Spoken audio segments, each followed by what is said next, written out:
ادب کرتا ہے تو وہ صرف ادب ہی نہیں کرتا بلکہ اپنے سے بڑوں کا ادب کرنے والا ایسا ہوتا ہے کہ بڑوں کا احترام کرنے کی بنیاد پر اللہ رب العزت اس کے رزق میں اضافہ فرما دیتا ہے، رب تعالیٰ اس کی روزی میں برکت عطا فرما دیتا ہے۔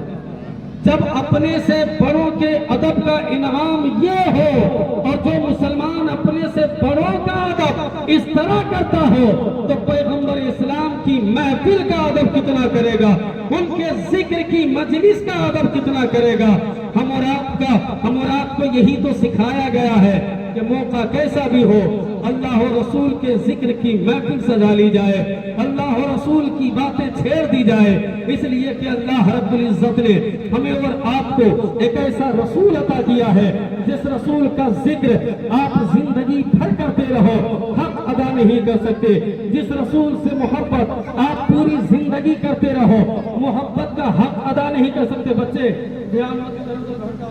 ایسے چل کر آ رہا ہوں،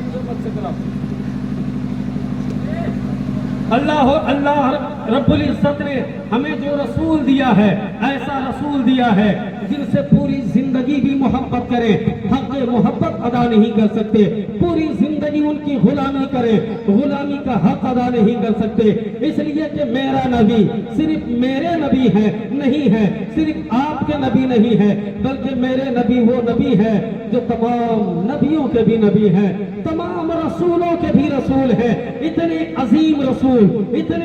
رسول کہ ان کے مقام و مرتبے کو نہ کوئی سمجھ سکا ہے نہ کوئی سمجھ سکتا ہے نہ کوئی سمجھ سکتا ہے، لیکن انسانی عقل، دھیان میری طرف، توجہ میری طرف، لیکن انسانی عقل جہاں تک سمجھ سکتی ہے وہاں تک سمجھاتے ہوئے حضرت امام قسطلانی فرماتے ہیں لوگوں اپنے نبی کے مقام کو تم سمجھ تو نہیں سکتے لیکن جہاں تک انسان سمجھ سکتا ہے وہاں تک اگر سمجھنا چاہتے ہو تو ایک ترازو کو لے آؤ، اس ترازو کے جو دو پلے ہوتے ہیں ان میں سے ایک پلے پہ ساتوں زمین کو رکھ دو، اسی پلے پہ ساتوں آسمان کو رکھ دو، اسی پلے پہ عرش کرسی لوح قلم کو رکھ دو، اسی پلے پہ تمام انسانوں کو رکھ دو، اسی پلے پہ تمام مسلمانوں کو رکھ دو، اسی پلے پہ تمام غوث قطب ولی ابدال کو رکھ دو، اسی پلے پہ تمام اولیاء کرام کو رکھ دو، اسی پلے پہ تمام شہیدوں کو رکھ دو، اسی پلے پہ تمام صدیقوں کو رکھ دو، اسی پلے پہ تمام صحابہ کو رکھ دو، اسی پلے پہ تمام فرشتوں کو رکھ دو، یہاں تک کہ حضرت جبریل، حضرت میکائیل، حضرت اسرافیل، حضرت اسرائیل، حاملین عرش، مدبرات الامر اور تمام فرشتوں کو اسی ایک پلے پہ رکھو، اور بات یہاں بھی پوری نہیں ہوتی، آگے فرماتے ہیں اسی پلے پہ حضرت آدم، حضرت نوح، حضرت ابراہیم، حضرت موسیٰ، حضرت عیسیٰ اور تمام انبیاء علیہم السلام کو اسی پلے پہ رکھو، یعنی کہ خدا کی ساری خدائی کو ایک پلے پہ رکھو اور دوسرے پلے پر اکیلے ہمارے اور آپ کے پیغمبر کو رکھ دو، خدا کی قسم ہمارے نبی کا پلہ بھاری پڑ جائے گا، سبحان اللہ سبحان اللہ، ہمارے نبی کا پلہ بھاری پڑ جائے گا۔ میرے امام فرماتے ہیں سارے اونچوں میں اونچا سمجھیے جسے ہے اس اونچے سے اونچا ہمارا نبی، اور سارے اچھوں میں اچھا سمجھیے جسے ہے اس اچھے سے اچھا ہمارا نبی، ہے اس اچھے سے اچھا ہمارا نبی۔ حضرات گرامی، میرے اور آپ کو اللہ نے جو پیغمبر دیا ہے ایسا عظیم پیغمبر دیا ہے، ایسا عظیم پیغمبر دیا ہے، کمی یہ ہے کہ ہم ان کی غلامی میں صحیح طور پہ آتے نہیں، اگر ان کی غلامی میں آ جاتے ہماری دنیا بھی کامیاب ہو جاتی، ہماری آخرت بھی کامیاب ہو جاتی، ہمارا گھر بھی آباد ہو جاتا، ہمارا محلہ بھی آباد ہو جاتا، ہمارا اندر بھی آباد ہو جاتا، ہمارا باہر بھی آباد ہو جاتا، ہر لحاظ سے، ہر جہت سے، ہر سمت سے اگر ہم کچھ ہوتے تو صرف کامیابی ہی ہوتے، ناکامی ہم سے دنیا کے لیے بھی دور ہو جاتی، آخرت کے لیے بھی دور ہو جاتی۔ غلامی میں نہیں آتے، جو غلامی میں آئے کلمہ پڑھ کے سچے من سے، تن سے، دل سے، ذہن و فکر سے، صحیح من سے، جو ان کے غلام بنے ان کی دنیا بھی سنور گئی ہے، آخرت بھی آباد ہو گئی ہے۔ آپ دیکھیں اللہ کے رسول کے ایک صحابی ہیں حضرت سفینہ کسی جنگ سے واپس لوٹ رہے تھے، قافلے سے اپنی جماعت سے بچھڑ گئے، جنگل میں بچھڑ گئے، اکیلے ہو گئے۔ اب وہ پرانے زمانے کا سفر جہاں اکیلے بچھڑ جائیں تو وہی خطرہ ہی خطرہ ہے، اور وہ بھی جنگل میں بچھڑ جائیں تب تو صرف ایک معمولی سا خطرہ نہیں بلکہ ہلاکت ہے، جان کی ہلاکت ہے۔ جنگل میں حضرت سفینہ اپنی جماعت سے، اپنے قافلے سے، اپنے لوگوں سے بچھڑ گئے، لوگ آگے نکل گئے، یہ اکیلے جنگل میں بچھڑ گئے۔ اب اکیلے کرے تو کرے کیا؟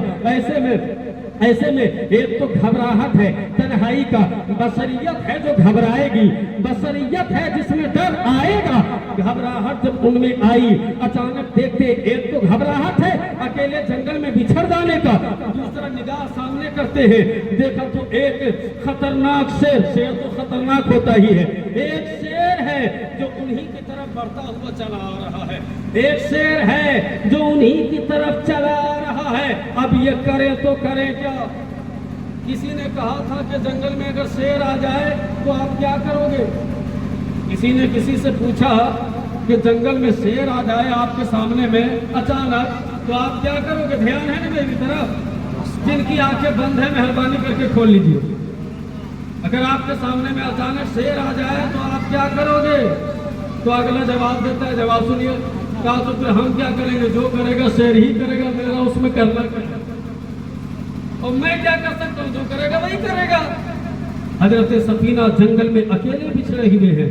سامنے سے شیر ہے جو انہی کی طرف چلا آ رہا ہے، جیسے جیسے وہ قریب آ رہا ہے اندر سے گھبراہٹ ہے جو بڑھتی جا رہی ہے۔ ایسے میں مصیبت میں جو کوئی یاد آئے وہی تو اپنا ہوا کرتا ہے، مصیبت کے لمحے میں، مصیبت کے وقت میں جو یاد آئے وہی تو اپنا کہلاتا ہے، وہی تو اپنا ہوتا ہے، جو اپنا ہوتا ہے وہی تو مصیبت کی گھڑی میں یاد آتا ہے۔ دیکھتے ہیں جنگل میں پھنسے اس مصیبت میں حضرت سفینہ کو کون یاد آتے ہیں؟ جیسے ہی وہ شیر قریب آیا، حضرت سفینہ نے نہ آؤ دیکھا، نہ تاؤ دیکھا، نہ آگے دیکھا، نہ پیچھے دیکھا، نہ ادھر کا سوچا، نہ ادھر کی سوچا، سیدھے شیر سے مخاطب ہوئے اور شیر سے کہا، اے شیر، میں جانتا ہوں میں انسان ہوں تو شیر ہے، میں تیری خوراک ہوں تو جب چاہے مجھے پھاڑ کے کھا سکتا ہے، تیرے لیے میں حلال ہوں، تیرے لیے میں جائز ہوں، تجھے خدا کی بارگاہ میں حساب بھی نہیں دینا ہے، میں جانتا ہوں تیرے لیے مجھے کھانا حلال ہے،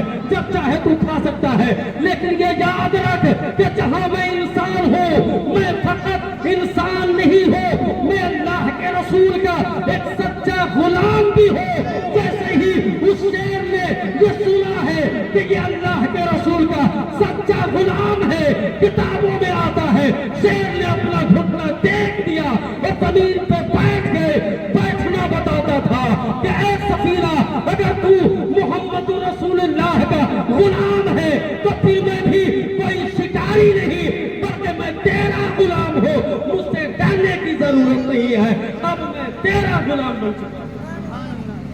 اب میں تیرا غلام بن چکا ہوں۔ اس کے بعد شیر آگے آگے، سفینہ پیچھے پیچھے، بڑی پیچھے ہے جی، آگے آگے ہوا اتنا بڑا اسٹیج ہے کہ آگے آگے آگے نہیں آتا آگے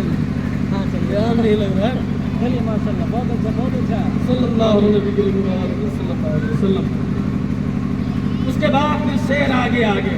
کیا سفینہ اگر تم ان کا غلام ہے تو پھر میں تیرا غلام ہوں۔ اس کے بعد پھر سفینہ آگے آگے، حضرت سفینہ پیچھے پیچھے، جنگل سے باہر نکال دیا، دیکھا سامنے ان کے لوگ کھڑے ہیں، پورا قافلہ کھڑا ہے۔ حضرت سفینہ اپنے قافلے کی طرف جانے لگے، ان کے لوگوں نے، قافلے والوں نے دیکھا کہ سفینہ، کیا بات ہے سفینہ کی، اسے تو شیر چھوڑنے کے لیے آیا ہے۔ لوگوں نے کہا سفینہ کیا بات ہے تیری، کیا شان ہے تیری، کیا مقام ہے تیرا، کیا مرتبہ ہے تیرا، کیا کام تم نے کیا ہے کہ تجھے شیر چھوڑنے کے لیے آیا ہے؟ کہا لوگوں، میں کیا، میری اوقات کیا، میں کیا میری حیثیت کا، میں کیا میرا مرتبہ کیا، یہ تو محمد مصطفیٰ کا کمال ہے۔ میں تو آج شیر کا غلام، میں تو آج شیر کی خوراک بن چکا تھا، میری جان تو آج جا چکی تھی۔ اگر مجھے کسی نے بچایا ہے تو مصطفیٰ کی غلامی نے بچایا ہے، ان کے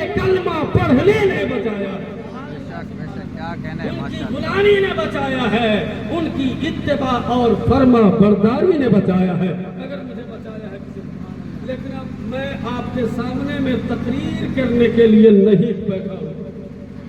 میں کچھ باتیں آپ کے سامنے میں بولنا چاہ رہا ہوں. یہ تو میں فقط آپ کے ذہنوں کو سمیٹنا چاہتا تھا, اور مجھے معلوم ہے میں تو کھڑا ہو ہی گیا ہوں. پیچھے میرا چھوٹا بھائی ہے, اس کے علاوہ میرے باپ کو بھی میں یہاں پہ کھڑا کر دیتا, تب بھی آپ کے ذہن کو میں سمیٹ نہیں سکتا تھا. آپ کی توجہ, آپ کی نگاہ, آپ کی فکر کو میں اپنے کنٹرول میں نہیں کر سکتا تھا. اس لیے کہ مسلمان اگر کسی کے بس میں آتا ہے تو جس رسول کا کلمہ پڑھا ہے اسی رسول کے بس میں آتا ہے. اس لیے میں نے کہا چلو انہی کی پیار بھری باتیں آپ کے سامنے میں رکھ دی جائیں. آپ کا ذہن میری طرف خود بخود ہو جائے گا,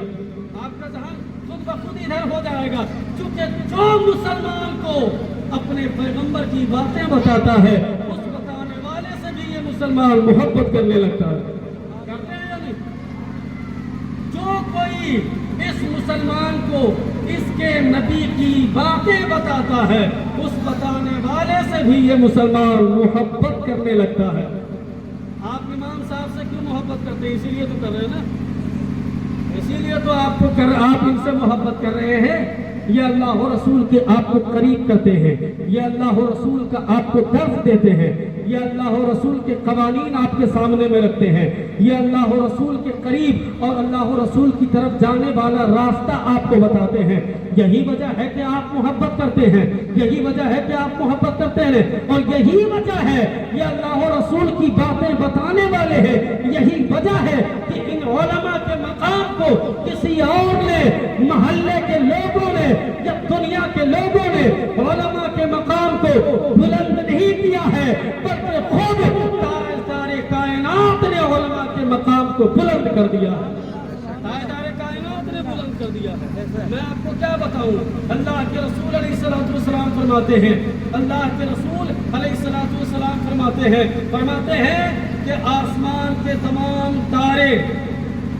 ایک طرف, تمام تاروں کو سمیٹ دو تو تمام تاروں سے زیادہ افضل آسمان کا ایک چاند ہے. یعنی 14ویں کا چاند آسمان کے تمام تاروں سے افضل ہے. آگے سنیں, فرماتے ہیں اللہ کے رسول علیہ الصلوۃ والسلام, جس طرح 14ویں کا چاند آسمان کے تمام تاروں میں سب سے افضل ہے, اسی طرح زمین پر تمام عبادت کرنے والوں میں سب سے افضل علماء اکرام ہوا کرتے ہیں. آسمان کے تمام تاروں میں جس طرح چاند سب سے افضل ہے, زمین کے تمام عبادت گزاروں میں اسی طرح ایک عالم دین سب سے افضل ہے, سب سے افضل. اور پھر اس آسمان کے چاند کیا مقابلہ کرے, یہ آسمان کا سورج کیا مقابلہ کرے, یہ علماء دین کا وہ چاند چمکتا ہے, ہم اس کی بھی روشنی جانتے ہیں, وہ چاند چمکتا ہے, وہ چاند چمکتا ہے. لیکن اس سے پہلے آپ یہ دیکھیں, آسمان میں دو چیزیں ہیں, ایک چاند ہے, رات میں آپ دیکھیں, ایک تارے ہیں, ایک چاند ہے. تاروں میں بھی چمک ہوتی ہے, چمک تاروں میں بھی ہوتی ہے, لیکن ایسی کہ وہ خود تو چمکتا ہے, دوسروں کو چمکا نہیں سکتا. وہ خود تو چمکتا ہے, دوسروں کو چمکا نہیں سکتا, سنسار کو روشن کر نہیں سکتا, دنیا کو روشن کر نہیں سکتا. لیکن چمک چاند میں بھی ہوتی ہے, لیکن ایسی کہ وہ تاروں کی طرح صرف خود نہیں چمکتا, بلکہ وہ خود بھی چمکتا ہے, پوری دنیا کو چمکا دیا کرتا ہے, پوری دنیا کو چمکا دیا کرتا ہے. بس اسی طرح دنیا کے عبادت گزاروں میں بات وہاں بھی نورانیت ہے, یہاں بھی نورانیت ہے,